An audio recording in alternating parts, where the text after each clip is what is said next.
cielos, santificado sea tu nombre.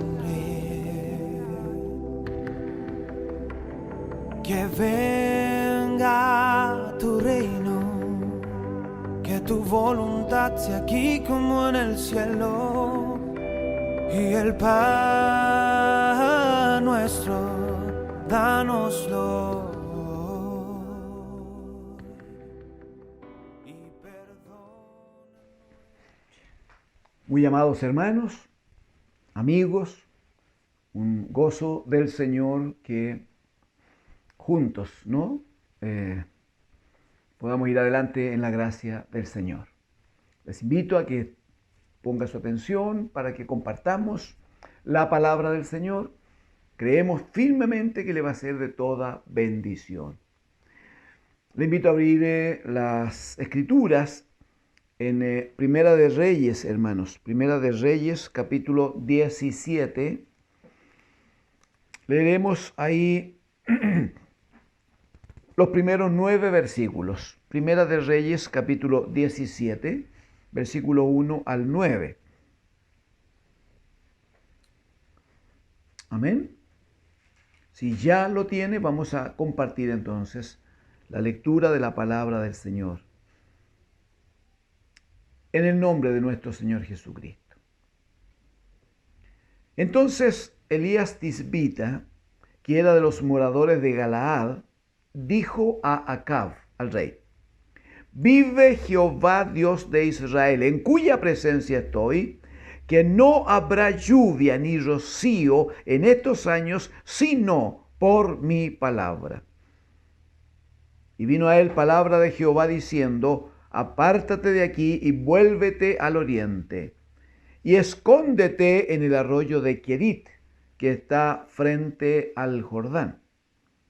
Beberás del arroyo, y yo he mandado a los cuervos que te den allí de comer. Y él se fue e hizo conforme a la palabra de Jehová, pues se fue y vivió junto al arroyo de Querit, que está frente al Jordán. Y los cuervos le traían pan y carne por la mañana, y pan y carne por la tarde, y bebía del arroyo. Pasados algunos días se secó el arroyo, porque no había llovido sobre la tierra. Vino luego a él palabra de Jehová diciendo: levántate, vete a Sarepta de Sidón, y mora allí. He aquí yo he dado orden allí a una mujer viuda que te sustente. Amén. Amén. Gracias al Señor.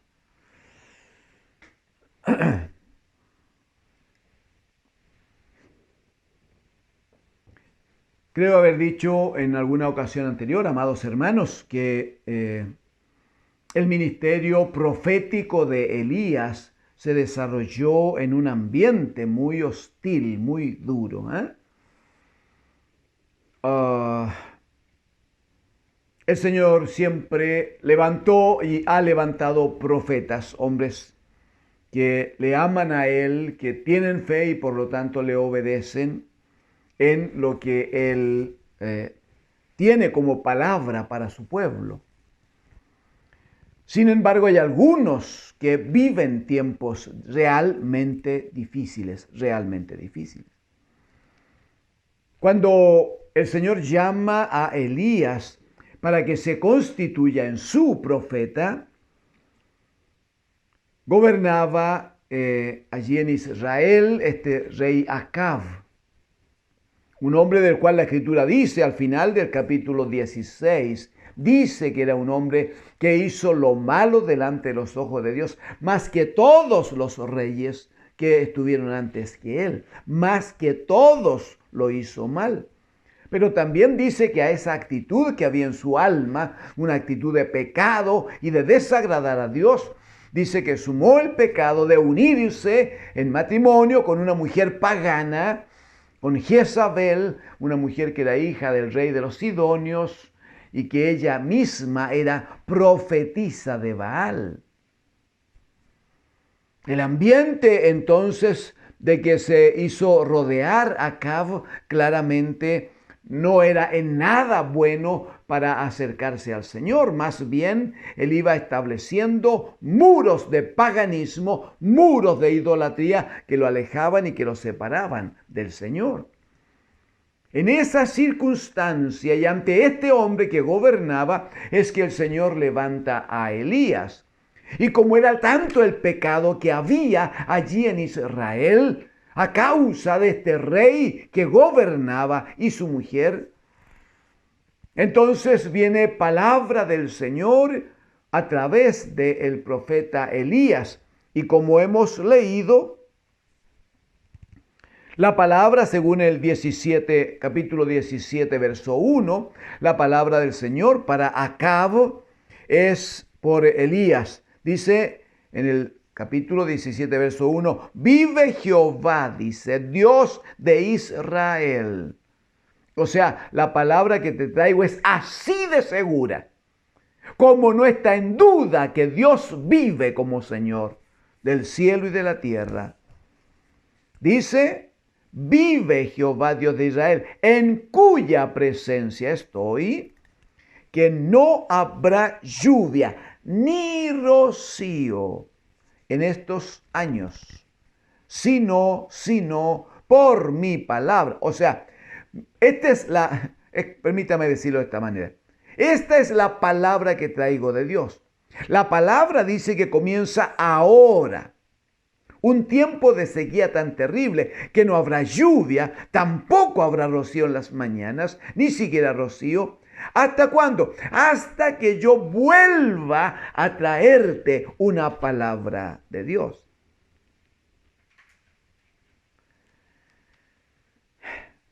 Lo que ocurre de ahí en adelante, hermanos, es de todo interés. Aprendiendo nosotros a considerar cómo el Señor hace las cosas.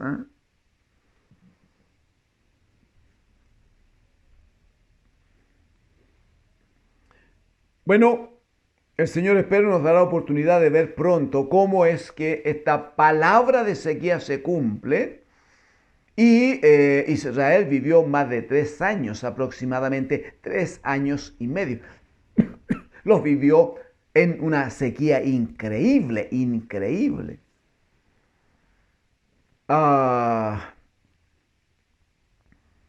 Eso es muy importante en términos de cómo el Señor respalda la palabra de un profeta suyo, ¿no?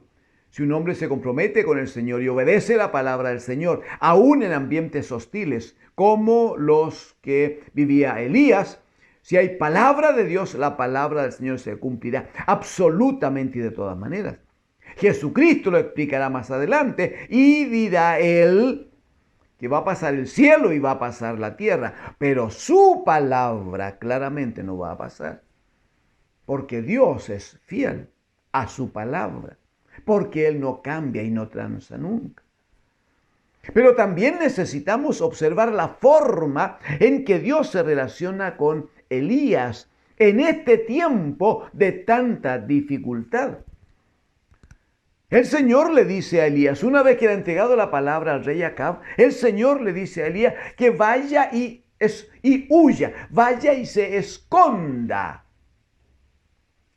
Claro, cuando el rey y Jezabel, su mujer, se den cuenta de que la palabra de Elías tiene cumplimiento y se den cuenta de que pasan las semanas y los meses y empiezan a pasar los años y la palabra de Elías se cumplía en términos de la sequía, entonces no hay duda que se iba a levantar el rey con los que le ayudaban y la esposa y la reina, esta Jezabel, se iban a levantar y no hay duda que el blanco de todas sus iras y el que sería amenazado y el que sería maltratado, obligándolo a tener una palabra distinta, iba a ser el que ya les dijo antes que de parte de Dios venía esta palabra.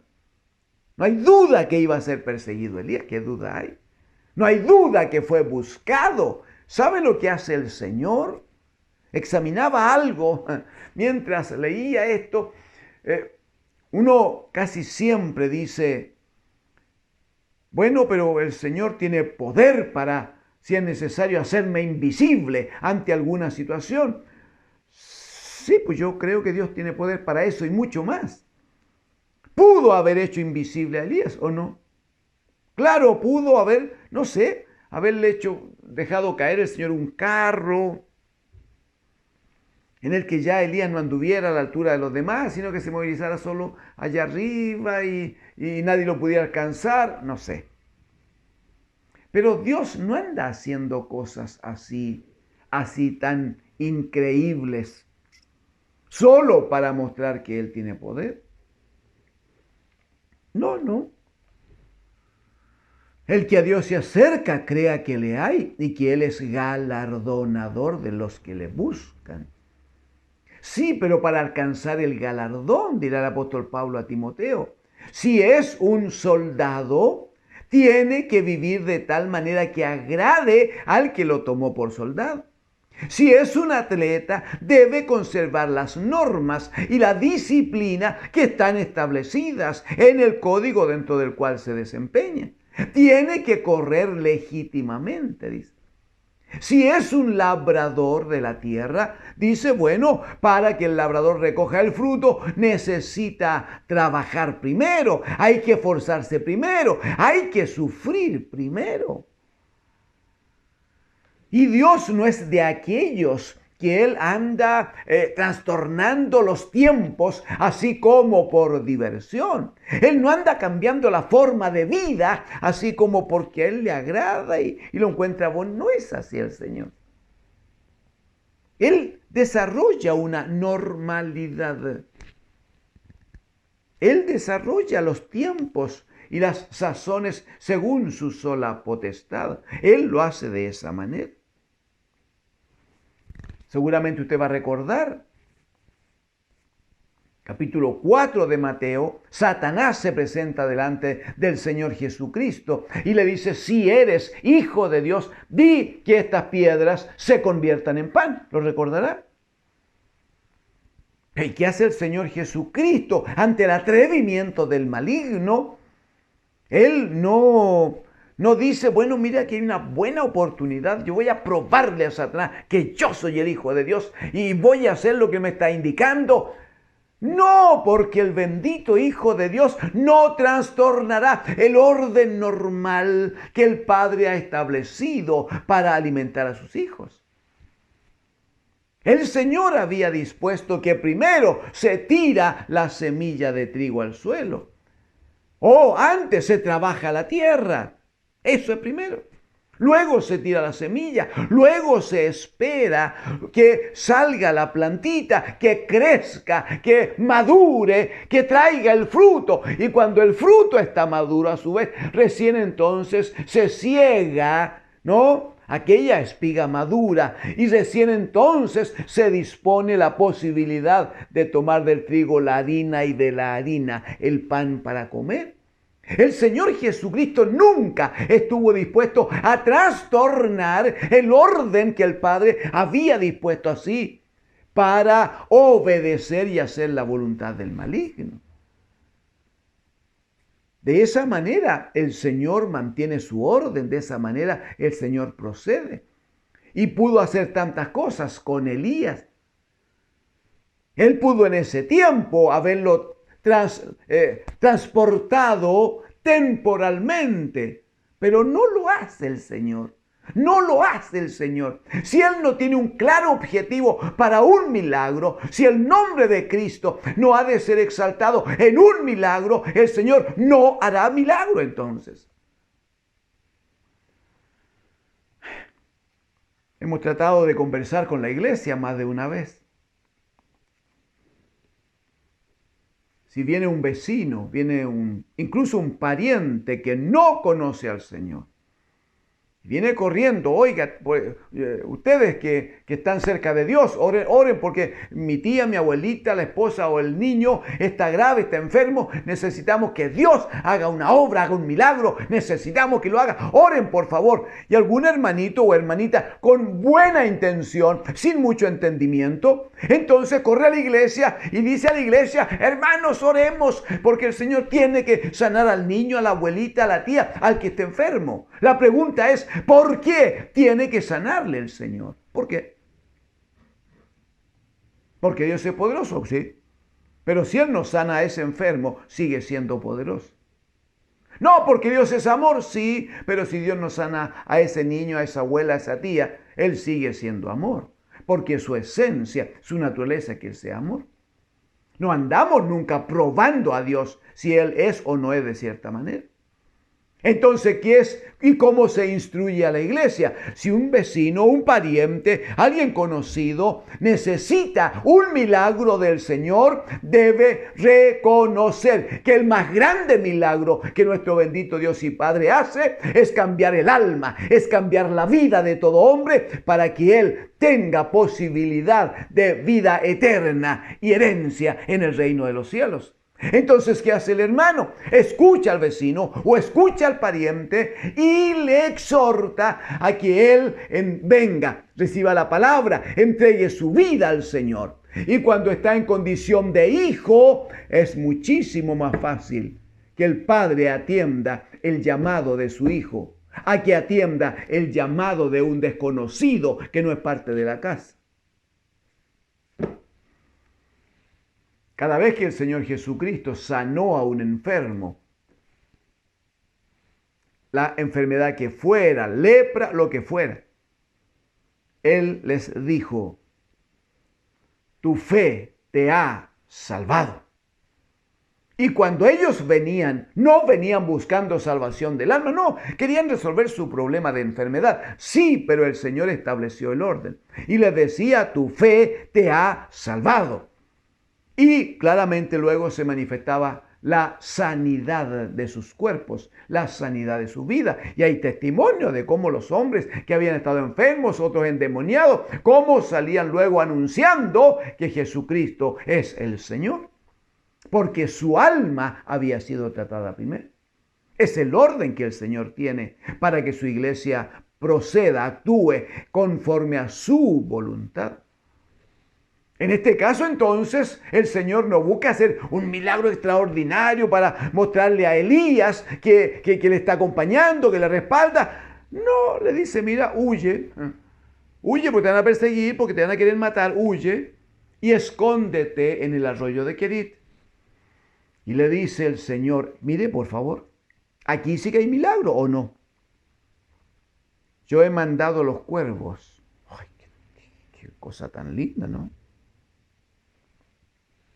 Verso 3, apártate de aquí, vuélvete al oriente y escóndete en el arroyo de Querit que está frente al Jordán. Beberás del arroyo, le dice. Claro, bonito.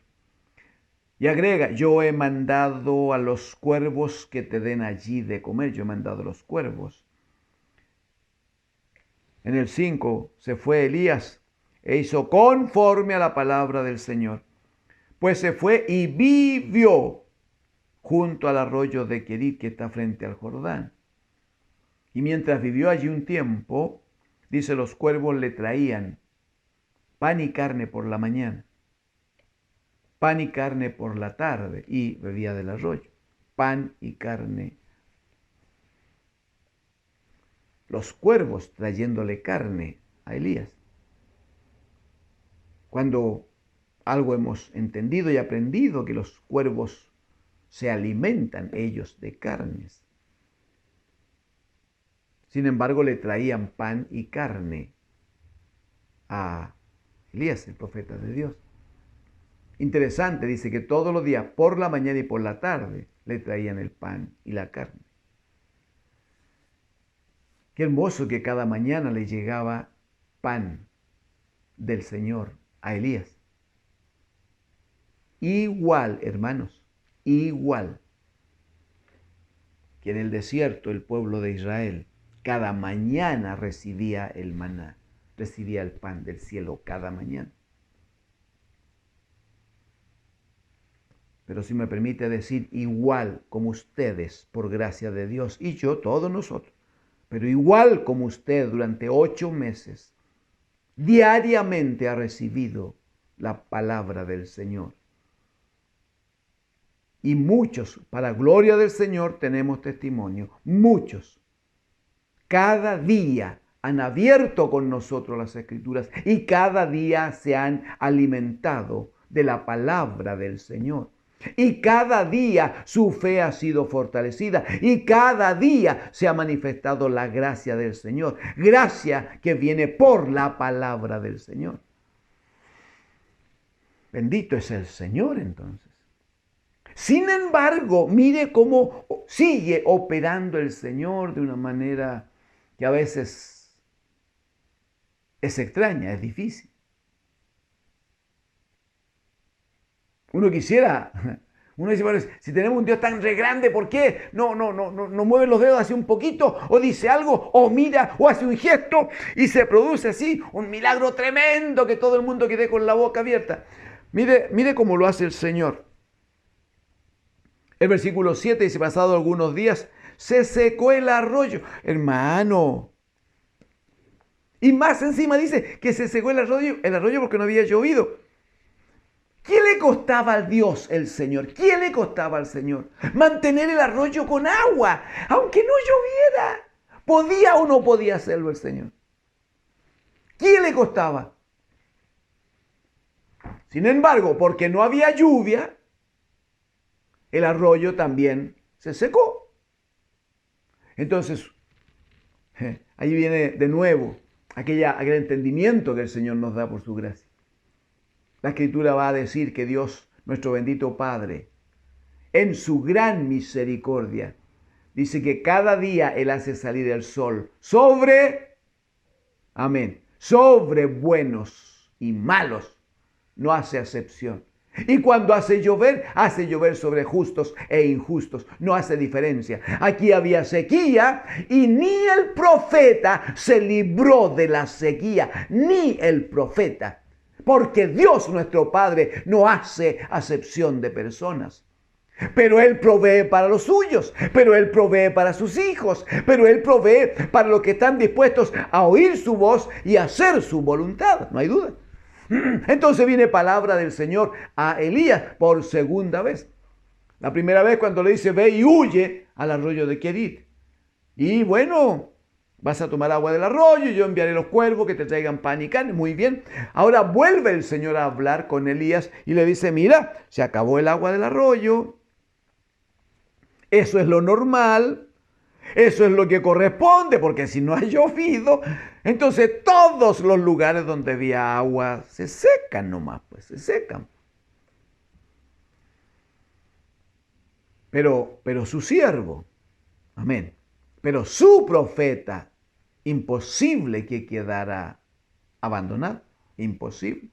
No abandonará el Señor a sus hijos. Lo hemos vivido, hermanos, ¿verdad que sí? Lo hemos vivido. El Señor nos ha cubierto. Bendito sea, el Señor nos ha cubierto. El Señor nos ha protegido. El Señor nos ha sacado adelante. En estos tiempos de pandemia, en estos tiempos de plaga, en estos tiempos en que los trabajos se han hecho difíciles, en estos tiempos en que muchos sin Dios lo han pasado tan mal, agonizando, otros muriendo y muchos teniendo necesidades. La iglesia del Señor se ha mantenido cubierta por la poderosa mano del Señor. El alimento, bendito sea, el alimento no ha faltado. La ropa no ha faltado. La casa no ha faltado. Hasta observo, aunque con cierta preocupación, que uno va saludando a los hermanos, y ahora ya no se les puede abrazar como antes, porque no dan los brazos. Tanta ha sido la bendición de Dios, porque el Señor cubre y bendice a sus hijos, mayormente si somos fieles, mayormente si aprendemos a oír su palabra y ser obedientes. Entonces viene la segunda vez que el Señor habla con Elías y le dice, versículo 9, levántate, vete ahora a Sarepta de Sidón y mora allí, en ese lugar, no en otro. No elijas dónde ir. Vas a ir a ese lugar, Sarepta de Sidón. Y dice, he aquí yo he dado orden allí a una mujer viuda que te sustente. Creo que en alguna vez anterior que hemos conversado, hemos examinado esta porción de la Escritura,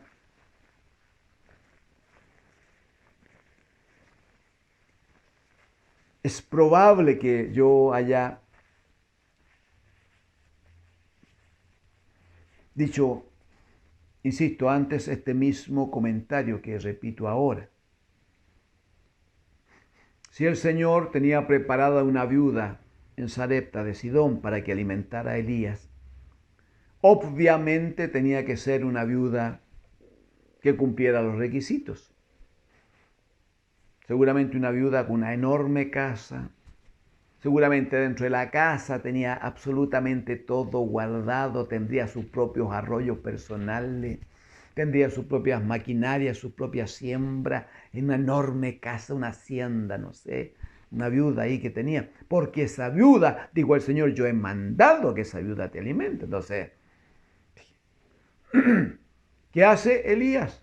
Se levanta y camina hacia Sarepta de Sidón. Compartámoslo juntos. Versículo 10.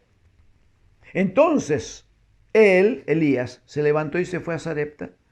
Y cuando llegó a la puerta de la ciudad, he aquí una mujer viuda que estaba allí. Bueno, aquí se empiezan a cumplir ya todas las cosas que el Señor ha dicho, ¿cierto? He mandado allí a una mujer viuda que te sustente. Muy bien, dice que llegó y encontró una mujer viuda, bien, que estaba allí recogiendo leña. Bueno, aunque tenga muchos bienes, aunque igual necesita una ramita para hacer fuego, ya la viuda está, ¿no? Estaba allí entonces recogiendo leña. Dice que Elías, la llamó y le dijo, te ruego que me traigas un poco de agua en un vaso para que beba. Está pidiendo agua en tiempo de sequía. Versículo 11, y yendo ella para traérsela, mire, esta era una viuda obediente, ¿eh? Qué hermoso cuando las hermanas son así de obedientes. Señor las bendice, ¿cómo no? Yendo ella para traérsela, traerle el agua, él la volvió a llamar y le dijo, te ruego que me traigas también un bocado de pan en tu mano. Un bocado de pan. Y ella respondió, vive Jehová tu Dios. Vive Jehová tu Dios, que no tengo pan cocido. O sea, no tengo pan cocido, no tengo. Carencia. Solamente dice, ¿qué es lo que tengo? Un puñado de harina tengo en la tinaja y un poco de aceite en la vasija. Y ahora recogía 2 leños para entrar y prepararlo para mí y para mi hijo, para que lo comamos. Y nos dejemos morir, dice.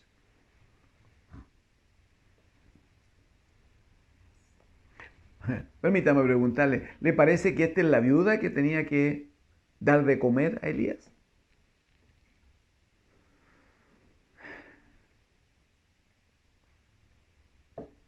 Ella está a punto de entregarse a la muerte porque no tenía para comer, ella y su hijo. Dice que le quedaba un poquito de harina, un poquito de aceite. Iban a hacer una tortilla, la iban a cocer, se la comían y de ahí para adelante no tenían más. Ella entiende que lo único que venía era la muerte para ella. No tenían más. Entonces, claramente imposible que Elías estuviera frente a la viuda que el Señor había ordenado que lo alimentara. ¿Cómo? Si no tenía para ella, ¿cómo iba a alimentar a Elías? Pues hermana.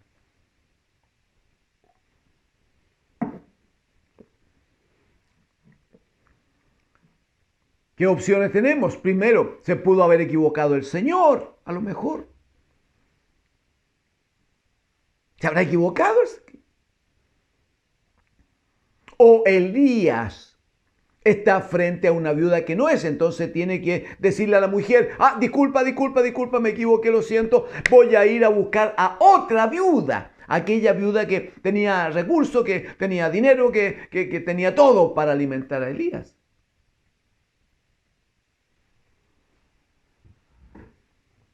Y allí entonces nosotros, hermanos, debemos entrar un poquito en la palabra profética, especialmente dicha por el apóstol Pablo a los Romanos, capítulo 14, versículo 17, cuando dice, porque el reino de Dios no es comida ni bebida, sino justicia, paz y gozo en el Espíritu Santo. ¿Es verdad que Elías necesitaba un lugar donde alimentarse? Sí, lo necesitaba. Pero él era un profeta de Dios. Entonces, de la misma manera como lo hace el Señor allá, Juan capítulo 4, con la mujer samaritana, cuando llegaron los discípulos y quisieron darle de comer y le insistían, oye, come, Señor, come, te trajimos un pancito, algo trajimos para que comas. Y él decía, yo tengo otra comida que comer. Porque mi comida es que haga la voluntad de mi Padre y acabe su obra. Eso me satisface, eso me bendice. Y si no puedo comer y no alcanzo a comer, el Padre me alimentará. Porque claramente el hombre no vive de pan. No solo de pan vive el hombre, sino de toda palabra que sale de la boca de Dios. Esa es una verdad, amados, que debe entender todo siervo de Dios, todo obrero de Dios, todo hombre, toda mujer de Dios. Debe alcanzar este nivel de confianza, de fe en la obra de nuestro bendito Dios y Padre. Entonces nos encontramos aquí con que aquí en Sarepta de Sidón no es uno el que necesita ser alimentado. Más bien lo que estamos haciendo es una reunión, una junta de hombres y un hombre, una mujer y un niño que necesitaban el alimento.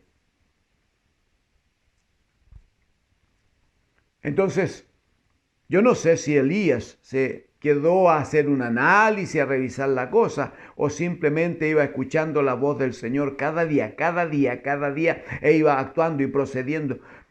Porque claramente, Él entiende que no es que Él venga a buscar que alguien lo alimente. Claramente Él entiende que ha sido enviado por el Señor para ser Él el medio, ser Él el que alimente a esta madre viuda con su hijo, a fin de que ellos no mueran.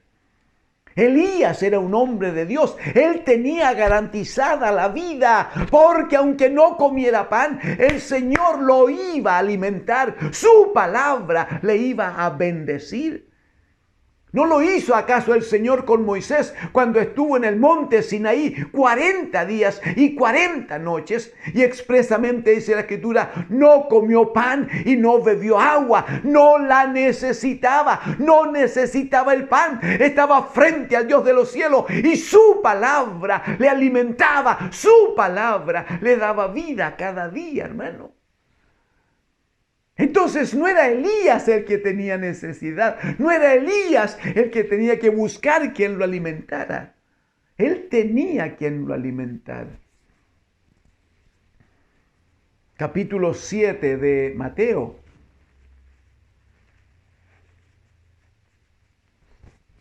¿Recuerda usted que el Señor está tratando con los discípulos preferentemente, pero ya se había acumulado la gente y estaba escuchando? Pero Él les dice a sus discípulos, no tienen que andar preocupados, no tienen que andar afanados, le llama. ¿Por qué han de comer, qué han de beber o qué han de vestir? Esa no es preocupación, no debe ser preocupación de un hijo de Dios, no debe serlo. Pero es que, Señor, necesitamos. No, dijo el Señor, ¿por qué no miran? ¿Por qué no miran a las aves de los cielos? No hacen nada, estoy resumiendo, no hacen nada Y vuestro Padre, el papá de ustedes, alimenta las aves. No dice el papá de las aves, no, dice vuestro Padre. Él las alimenta y no le falta nunca, bendito sea. Y dice, ¿acaso ustedes no valen más que las aves? Ahí no se preocupen tanto de la ropa, dice. Miren los lirios del campo. No trabajan, no siembran, no hilan. Y ni Salomón se vistió con la hermosura y la elegancia que vuestro Padre viste a estos lirios del campo.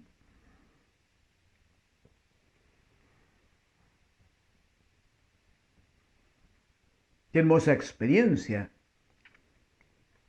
trae el Señor a mi mente esa palabra que está escrita en Deuteronomio, cuando Moisés, despidiéndose ya del pueblo después de 40 años del desierto, Moisés les dice, ustedes no pueden olvidar que en estos 40 años nunca vuestra ropa se ha envejecido. Hermano, 40 años. Vuestro vestido, dice, nunca se ha envejecido. Y es claro que en el desierto no habían mall, no habían tiendas, no habían lugares para ir a comprar y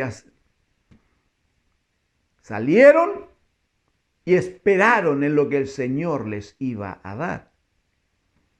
Y respecto del calzado, le dice Moisés, en estos 40 años nunca siquiera se han hinchado vuestros pies. Qué tremendo Dios y Padre tenemos. Alabado sea el Señor. De hecho, mire lo que hace Elías con la mujer. Ella le dice, no, es que no puedo darte, le dice la mujer. Es que no puedo darte. Sí. Mira, tengo este poquito de harina, este poquito de aceite. Vamos a hacer nosotros una tortillita, la comemos y después nos morimos. Mire la palabra de Elías, hombre de Dios, profeta de Dios. Versículo 13.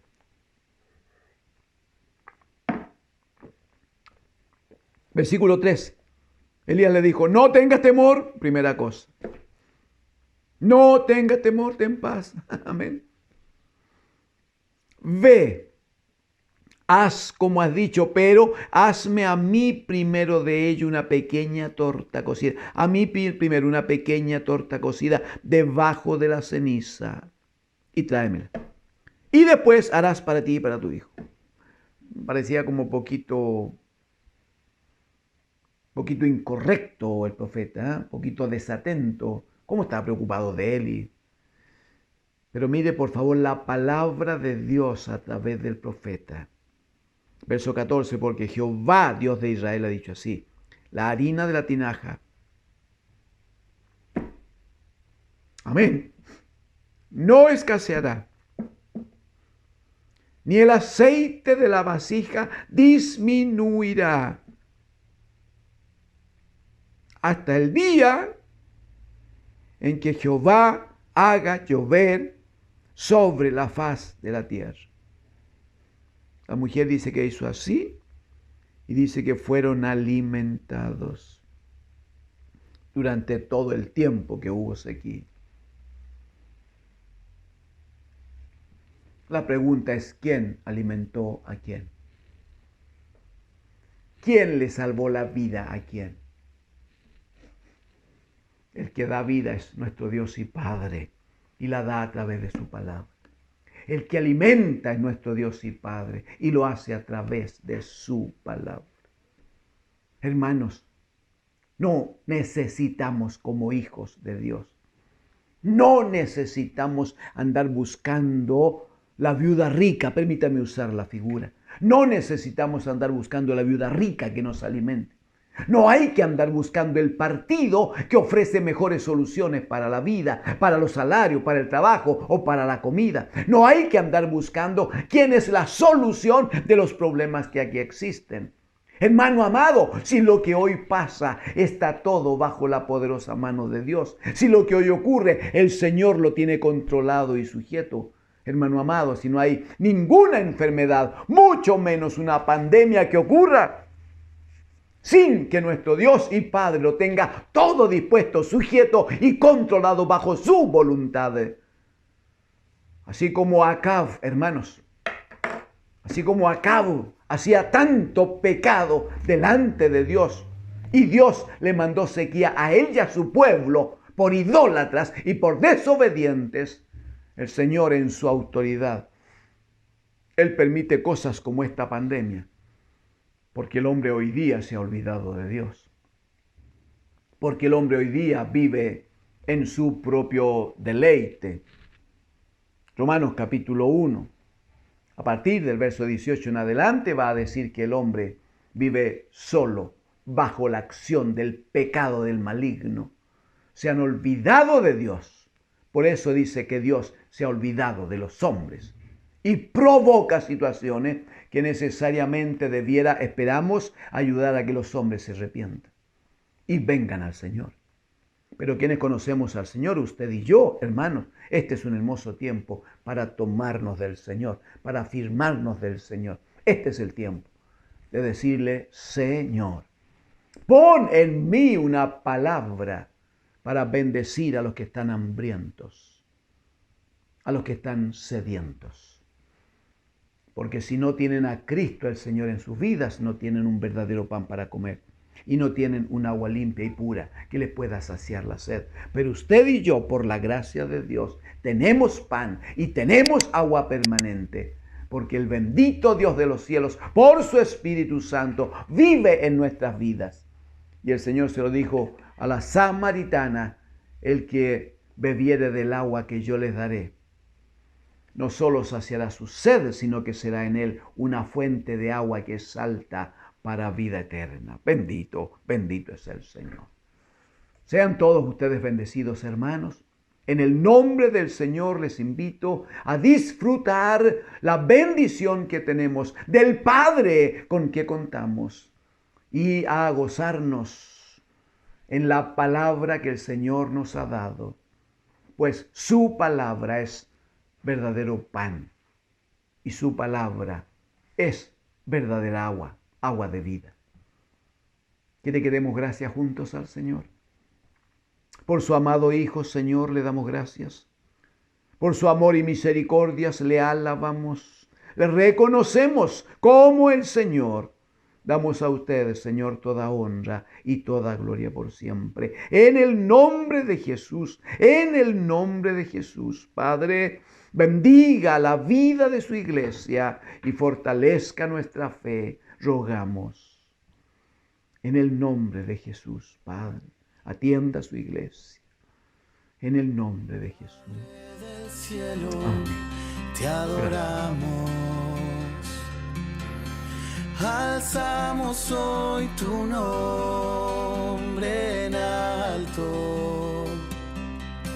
Que tu reino se establezca en la alabanza. Que tu pueblo